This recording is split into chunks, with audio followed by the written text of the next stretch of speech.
Olá, novamente aqui estamos no nosso canal de Diretrizes Espíritas para dar continuidade aos nossos pequenos estudos sobre mediunidade. E nosso enfoque dessa vez é se haverá inconveniente de desenvolver essa mediunidade nas crianças. A ideia nossa, então, é concentrar nesses poucos momentos algumas diretrizes que visem a fortalecer a nossa compreensão sobre se existe ou não inconveniente a isso. A gente começa com um filme muito interessante chamado Sexto Sentido, onde existe um diálogo entre o menino, né, Cole, né, e o seu psiquiatra Malcolm.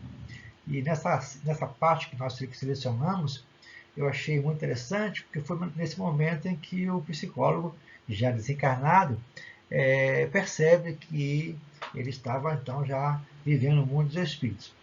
E a gente verifica então a quantidade, a qualidade mediúnica do menino nessa fase de idade, muito novo, sem ter conhecimento, como é que ele convivia com essa situação de forma madura. Então ele fala para o rapaz, né, o psiquiatra, que ele sempre vê pessoas mortas. E o Malcolm responde se eram sonhos, porque em sonhos todos nós podemos ter contato com as pessoas que já morreram ou as que estão vivas. A questão doutrinária é muito interessante. Mas o menino ele nega a cabeça e responde, né? Enquanto você está acordado, sim, ele via esse espírito enquanto acordado. E o psicólogo volta a perguntar: gente morta em covas, em caixões? Ele falou: gente andando normalmente. Eles não veem uns aos outros. Eles somente veem o que querem, né, que interessam.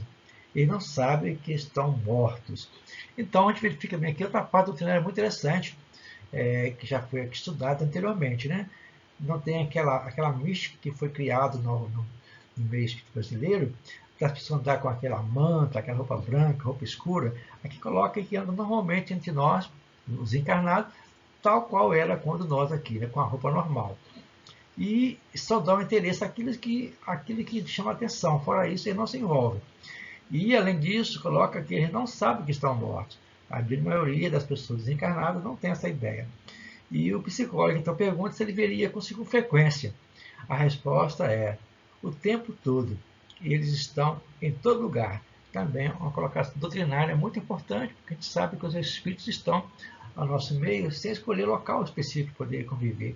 É como se fosse o dia a dia dele aqui conosco, 24 horas, para lá e para cá, tranquilamente, sem perceber que já estão desencarnados.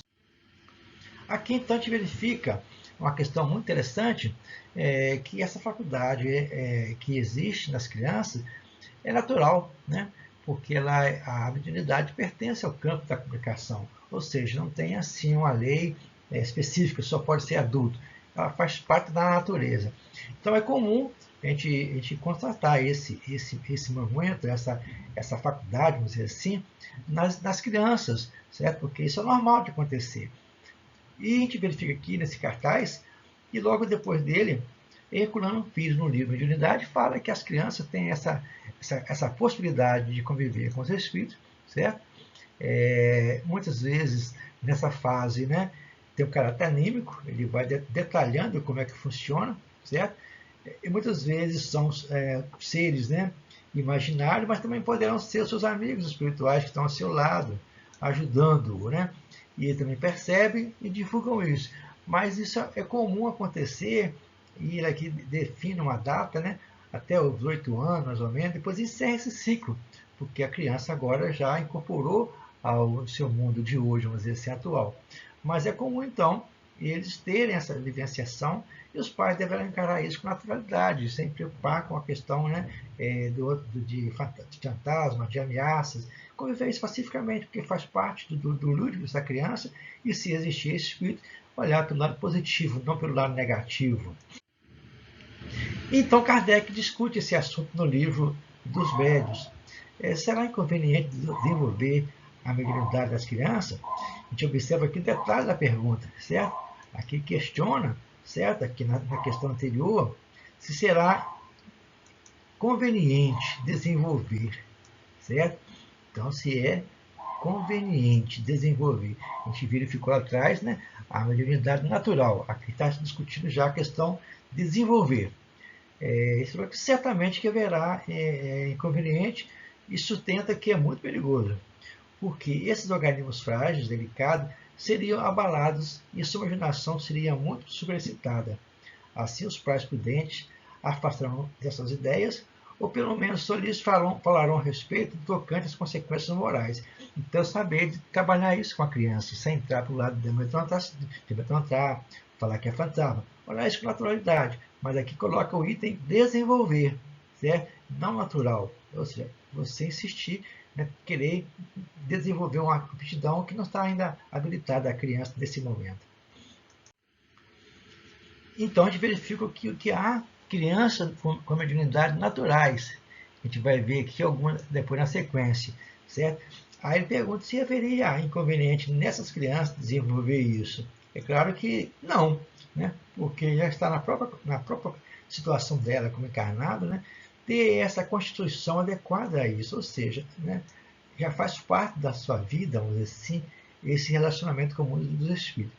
Então, nesse caso aqui, a mediunidade não está sendo provocada, já existe naturalmente. Então, a criança tem essa possibilidade de ver os espíritos, porque é inato nela essa potência ou esse dom, conforme nós queiramos entender. Para poder fortalecer mais, a gente colocou aqui alguns casos de pessoas, crianças famosas, né, com idade menores, né, de 12 anos. O mais famoso é das irmãs Fox, que deram início, né, ao novo espiritualismo, vamos dizer assim, nos Estados Unidos. Depois tem o Edgar Cayce também, muito interessante. Ele, aos 4 anos, presenciou o seu avô morrer. Desde então, ele passou a conviver com o seu avô, e o seu avô ia para o celeiro, lá ele conversava com o seu avô, e ele contava toda a história da Guerra Civil. Quem canta isso é na história do espiritismo de Arthur Conan Doyle. Outras pessoas importantes foi a pequena Elizabeth de Esperança.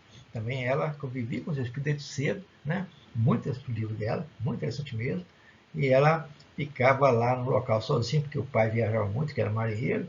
A mãe doente já ficava no local, brincando com os bonecos e também conversando com os mortos que habitavam aquela região.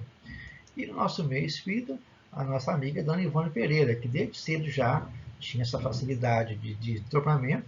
A primeira foi com 29 dias de vida, que ela teve um problema de saúde, né? Ficou como se fosse morta, depois ela retorna. Aos 3 anos, ela já reconhecia os seus parentes e negava aqueles que moravam com ela como sendo seus. Aos 4 anos, conversava com vários espíritos. E aos 12 anos, ela encontrou com Roberto, né? Um guia espiritual dela, vamos dizer assim.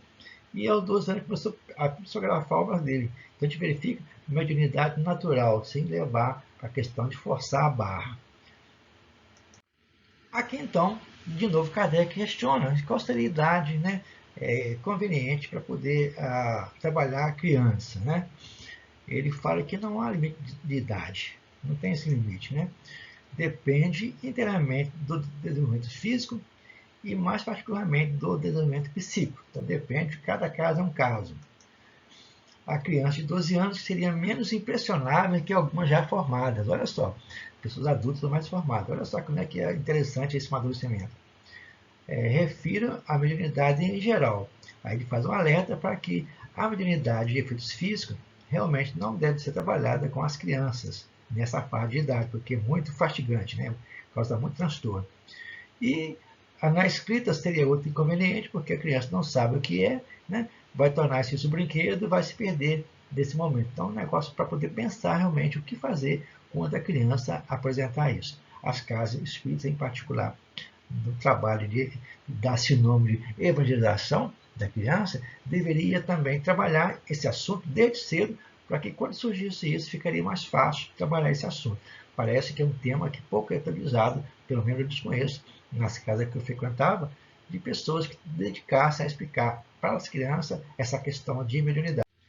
E aqui, para poder concluir nosso estudo, a gente verifica então, através do que foi aqui colocado, né, anteriormente, que essa questão de trabalhar a mediunidade das crianças, ela está subordinada a 2 quesitos. O primeiro quesito seria a parte física e o segundo o caráter do amadurecimento moral. Então, são dois itens que deverão ser trabalhados por nós nesse momento.